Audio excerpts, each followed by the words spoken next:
And it's now time for a motion to adjourn with MP Chris Famous and Dwayne Robinson, JP.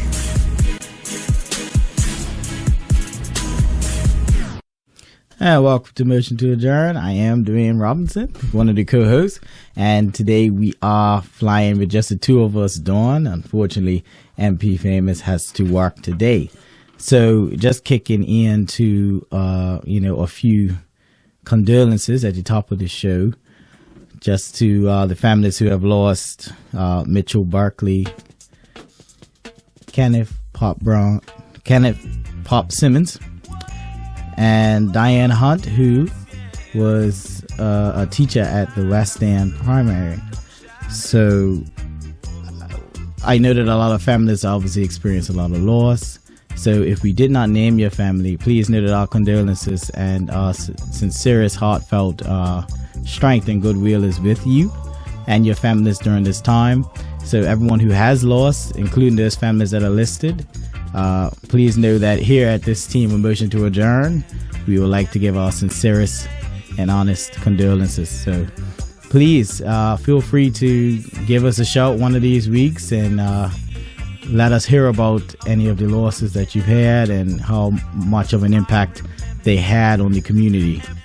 So thank you so much. And I'm sure MP Famous would like to associate himself with those condolences.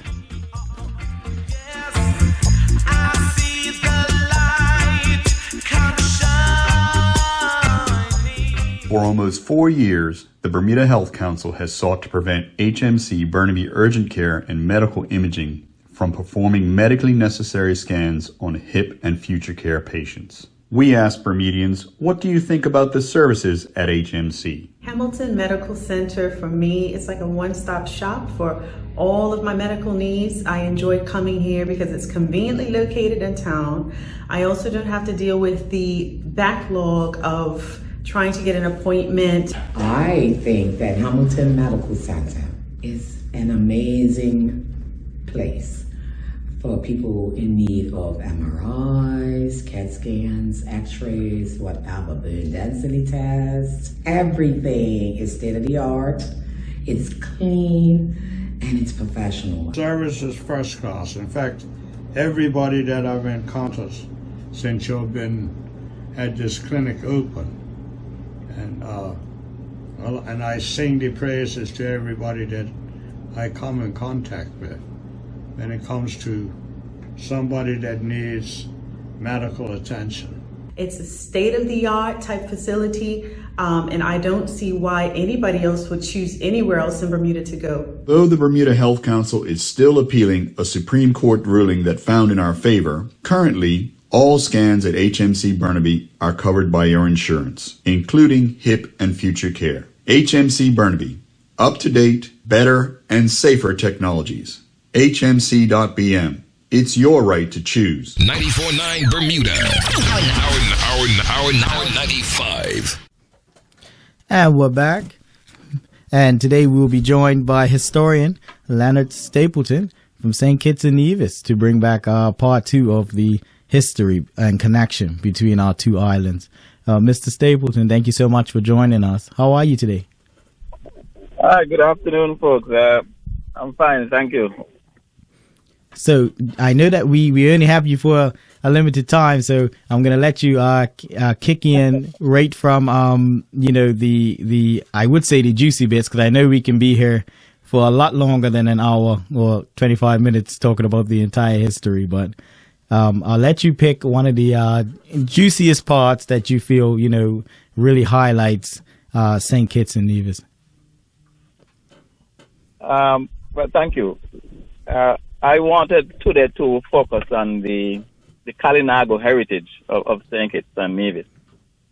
That is because as the first inhabitants of these islands, they've been living here for thousands of years before the Europeans or even our ancestors, the Africans, arrived. Yet little is spoken and documented about them. And so, if you permit me, I would like to focus today's edition on them. Yes, definitely, Mr. Stapleton, please. You have the mic. Okay, good. Well, you might find it interesting to note with the thousands of Kalinagos that passed through and would have lived on these islands. We only have 3 named ones for St. Kitts and Nevis.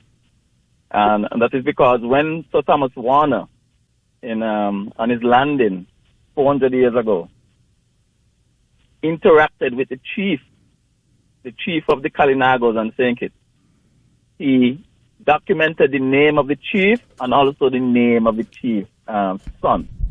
So the chief's name was Tegramon, and its son, close, Tegramond. And later, so Thomas Warner himself got romantically involved with a Kalinago, I would say an Amerindian, because there are different sources that say maybe this Amerindian female may not have been a Kalinago to start with, might have been from the Taino tribe, the Arawaks.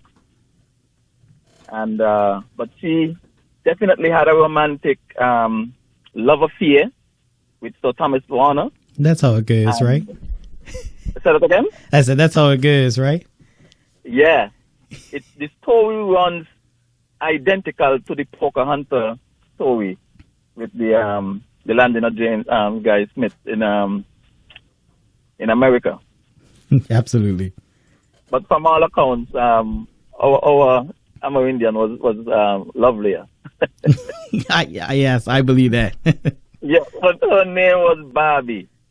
And so what I want to do is to focus on some of the characteristics or the character per se of Chief Tegraman. That it's not entirely written, but you can deduce. Sometime in history, what is not written, you have to deduce as a person who have lived on this earth long enough. And so Warner would have documented that the Kalinago chief of St. Kitts, Tegraman, was first of all a very generous and kind-hearted man. And Tegraman would have demonstrated this virtue of kindness by actually feeding Sir Thomas Warner, his family. Sir Thomas Warner brought his son, and the entire crew that were close to death when they landed on St. Kitts.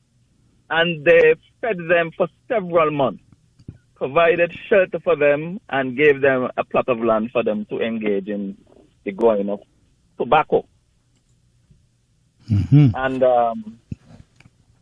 you have to pay attention to that particular journal entry by Sir Thomas Warner, because this came from his pen. What I'm telling you about Tegraman came from the pen of Sir Thomas Warner. So this is documented. Now, the location on St. Kitts where Warner landed and where Chief Tegraman lived is today called Old Road, which I think in the last episode I told you that Old Road now became the site of the first British settlement in the entire West Indies and the first British town in the entire West Indies. Also important because that was the home of Chief Tegraman. And so what happened today is that a lot of the artifacts that remain in Old Road are of the British ancestors that live here, and also of our own ancestors, the Africans. Because most of everything that was built were built by our ancestors. And little remain of any evidence that the Kalinagos lived there. Now, in that very place called Old Road is a particular stone, and on it is the most photographed Kalinago petroglyph for the entire Federation. And it depicts a man and a pregnant woman. And so for years, the stone have been photographed, and the significance of the stone kind of hidden. Mm-hmm. So I've been trying to shed some light on the significance of the stone. The stone is actually a fertility stone. Yeah. I'll just give you the short version. The long and short of it is if you're a man, so the Kalinagos, which were the Caribs, they believe that if the man want to increase his chances of getting pregnant, or getting his wife pregnant, the man would rub the male character on the petroglyph. Mm-hmm. Right. And does that still persist to this day? That that belief? I get that question, And what I tell people, well, Old Road is a very fertile place. I've seen even women who look like they're failing in getting a child with their relationship with somebody from another village, end up coming to live in Old Road, and within a short year they get pregnant. And also, well, I have testimonials too of people who have taken there and rubbed that rock and have gotten pregnant. Listen, I understand. Hey, look, it is some sort of magic with the ancestors, right? So yes. I'm not gonna knock it. It's a powerful rock. Right next to the rock is a nursery, and I believe me when I tell you the nursery can't take not even a half a child. Oh. It's inside it bursts into the scene with children. So it's packed. So Bermuda's having a population deficit. So we need to see if we can get a stand like that. You could send down a couple people down here to rub that rock, Thank you, brother. So I'm just giving you the male part now. So as the male, you have to be careful not to rub the female, the pregnant one. Otherwise, you even though you're a male, you might get a thick belly yourself. Understood. So the female who wants to increase the chances of getting pregnant from the husband would rub the belly of the pregnant woman and that one. And so I have testimonials of, as I tell you, I don't think we have time to get into all of that. But just to let you know, as powerful as that rock is, it was not the most sacred rock or the most sacred petroglyph for the Kalinagos.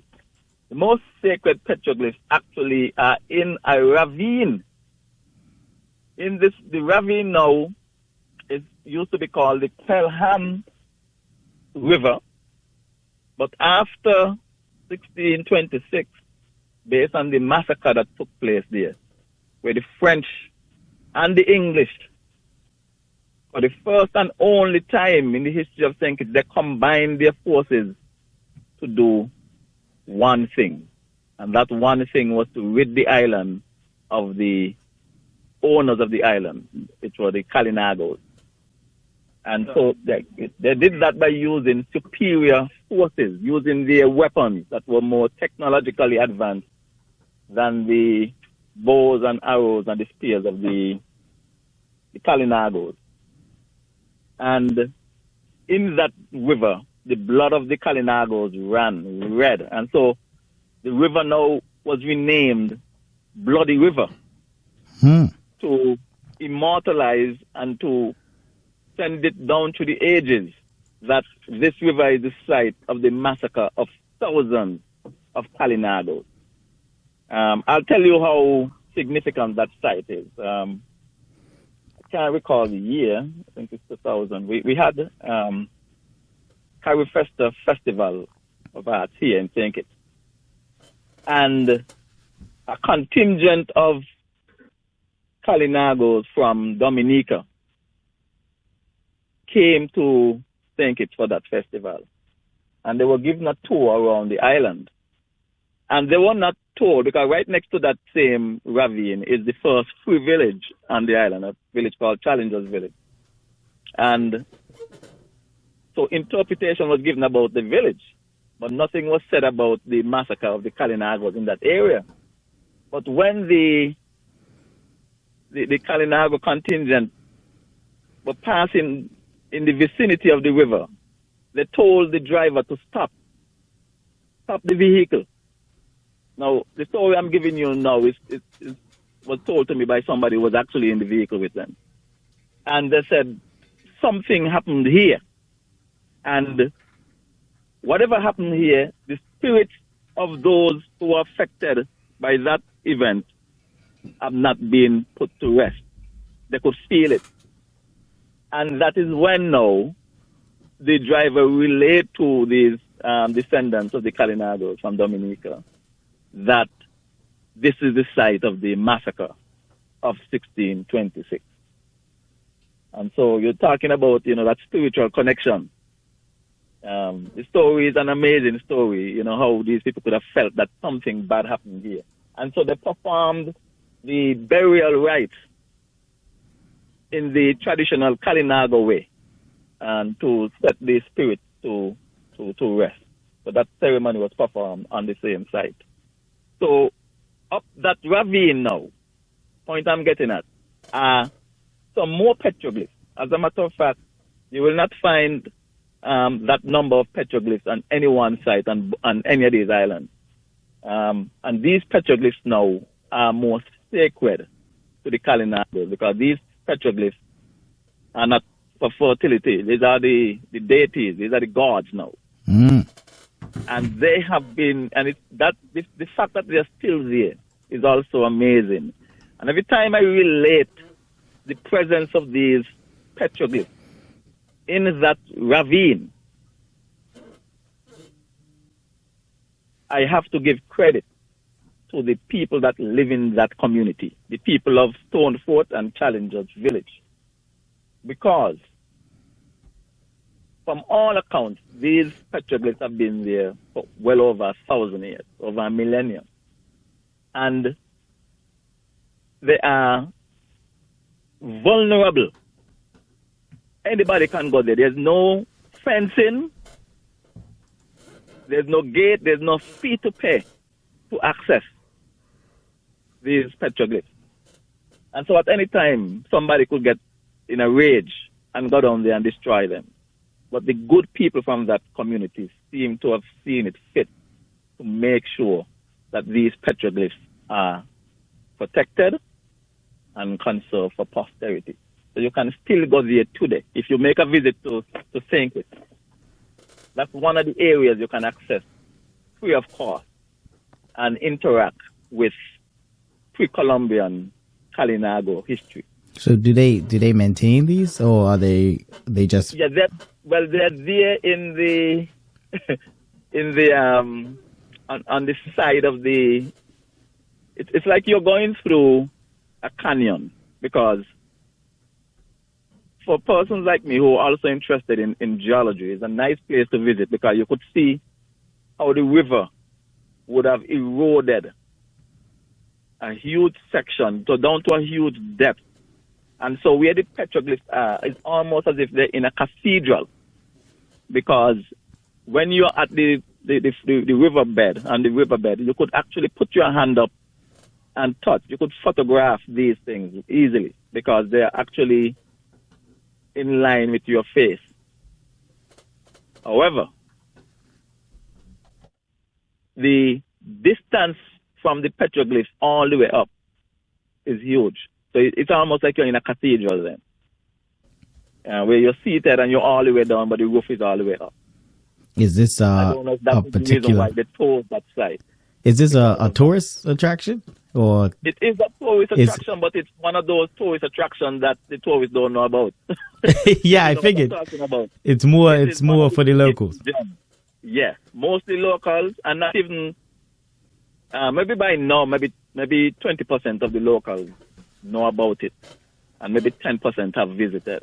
But it's still even unknown to many of the locals, because one of the things I do from time to time is take school children on some of these field trips so they could interact with their history.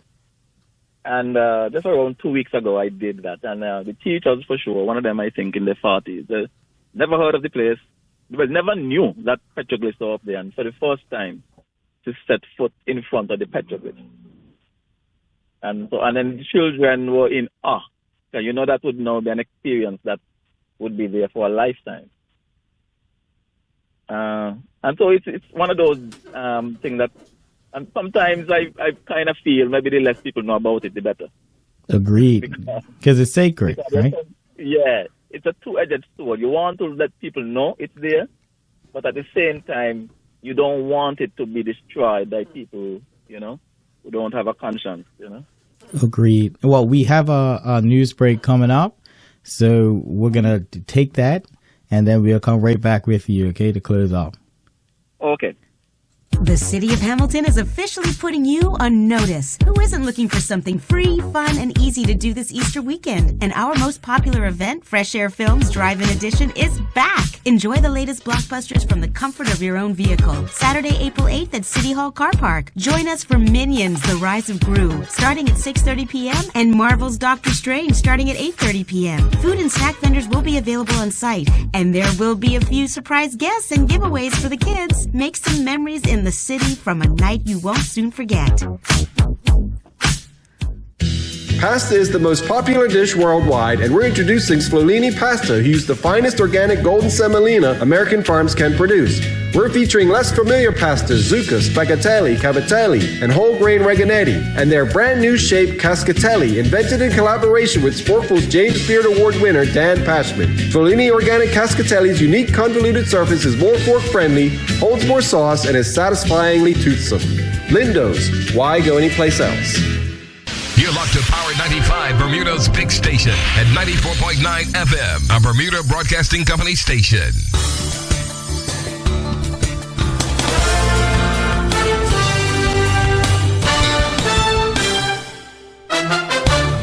Good evening, everyone. I'm Eloisa Mayers with Bermuda Broadcasting News with your top stories to the hour.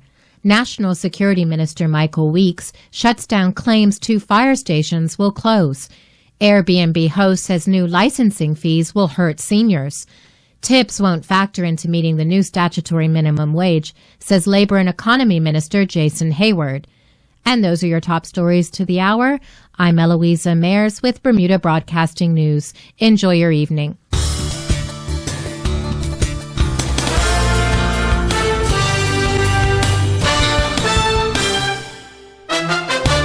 94.9 Bermuda. Our 95. And we're back. Mr. Stapleton, you still with us? Oh, yes, I'm here. Yes. No, I'm not rushing you out. So if you have time, I will listen. But if you do have a time constraint, you let us know. Okay, I'll just finish off. How is my reception, by the way? It's good. Yeah, we've heard you clearly. Okay, good. So, I want to touch some more on the man himself, Chief Tegraman. And what I want to do is to portray Chief Tegraman as one of the most visionary leaders that existed here. When you look at the area where he lived, now think it is not a place that is blessed like places like Jamaica and Dominica with a lot of rivers. Mm-hmm. Our rivers here are what you call intermittent rivers. They only run, most of them only run when you get a good shower of rain. So even Bloody River that I spoke about, it's not a river that runs all the time. Understood. However, there are 3 rivers noted in history and still today that run all year. One of them in the town of Keon, and that has been capped, and the water has been fed into reservoir for distribution. So you would not see it now running from the source all the way down to the sea, because somewhere along the channel, the water has been capped, because this is pure water, because it's actually a spring up in the mountain that feeds this river. You also have 2 of them now located in the town of Old Road, and it is between these 2 rivers, a river called the Black River and one called the East River, that Tegraman actually lived. Now, right away, just the fact that he chose that location told you that this was a man who did not just set up camp willy-nilly. He took an assessment of the important resource of fresh water. Also, in front of him, where he resided, is in close proximity to the Caribbean Sea, which, the sea back then was the main means of communication and transportation between these islands. And so that is how they communicated with the different tribes and the neighboring islands. And so you have several of those near islands, to St. Kitts and Nevis. You have Montserrat, Antigua, you have St. Eustatius, Sabre, St. Martin, St. Barth. All those islands are in close proximity. And so the Caribbean Sea was an important means of communication. And it was right there in front of it. Also, that sea, that particular stretch of beach at Old Road, always teeming with fish. I mean, even today, with all the problems of pollution, destruction of coral reef, overfishing and all those kind of things, the fishermen in that area, it will get an ample amount of fish right there at the coastline. So you could imagine in the pristine days of Chief Tegraman, that area still would have been even teeming more with fish. And right behind him is the mountain and with the woodland, with another set of resources, for hunting and timber and all those kind of things. And so just the choice of location tells you a lot about Chief Tegraman. And so normally, whenever I present any history regarding that area, I try not to focus only on Sir Thomas Warner, the Englishman, but to the great Tegraman that accommodated him and eventually was betrayed and undermined by the very man that he rescued from the doors of death when Warner came in with his family and his crew hungry. And so even the British who were behind it look back at that treatment of Chief Tegraman with shame, because the man was not, as they describe him in their book, as a cannibal. No cannibal that I've read about ever saved anybody from hunger, accommodated them, sheltered them, and did that for such an extended period of time. Okay? And so that is the picture I want to paint of that Kalinago chief. And hopefully, well, I'm going to document, it's already documented for me, but I'm going to try and get something out there so that the Kalinago, the memory of the Kalinago is one that is held in high esteem, especially in that area. And so maybe that's how I would want to end today's presentation. I hope it wasn't too long and drawn out. No, and I thank you for always taking time to come. And I'm sure, we'll have to have a part 3, a part 4, a part 5, right? Because it's so extensive. But the work that you're doing to, image people who have been, who's been character assassinated in a sense of being portrayed in ways that they aren't, that happen to be, ancestors of us and other indigenous peoples who are no longer, whose cultures were wiped out by, foreign forces. So we appreciate that. And it's something that we should speak on because it goes unnoticed by the vast majority of folks. People don't know that it happened in their backyard sometimes. That is true. That is true. There are other petroglyphs around the island, but those that I mentioned are the most significant. Well, Mr. Stapleton, thank you so much. And I'm sure, MP Famous will be in touch because I know he wanted to be here for this one. And, I'm sure he will let you know and set up another time so he can sit in. Yes. And what I would hope, that, apart from just the exchange of information, that we would get some people, who have their routes here, or people who are interested to come and experience some of these sites for themselves. Definitely. And I know MP Famous knows their last names as well by heart, because it's Mr. Caracom, I call him, so he knows. But Mr. Stapleton, look, you be safe, and hopefully we'll be hearing from you in the near future, okay? All right. Have a good one. Thank you for having me today. No problem. You be safe. Take care. All right. Take care. All right. So we have a bit of a short one for you today, because I unfortunately have a matter to attend to, and MP Chris Famous could not attend. However, we didn't want to leave you with no information and no show at all. So we decided to work it out like this, and hopefully it was enriching for you, and you tune in next Thursday for a full show. Sure. Yeah, come on, do it. I know. But you guys are busy fellas, so I can understand. You have to do what you got to do outside of that. So it's all good. Yes, but we got toured off because we dropped the ball on a show. I think about 2 or 3 weeks ago. Okay. Yeah, we did. We both didn't. Yeah, so they said I was waiting, and I want to make up. Yeah, so I'm letting folks know we're trying to do our best to at least get the information to you guys as best we can, and to have as many full shows as possible. 3 years in, that's what we're trying to do. Long ago, 3 years already, man. Congrats. So on that note, continue to listen. Please let us know any feedback you may have, and suggest topics to us. When you see us, we always take feedback from our listeners. So don't hesitate to come up to us if you see us in the store or whatever. We're very personable, I say.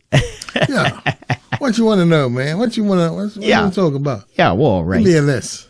Yeah. Give me a list. So with that, we'll adjourn till next Thursday, and we will see you then.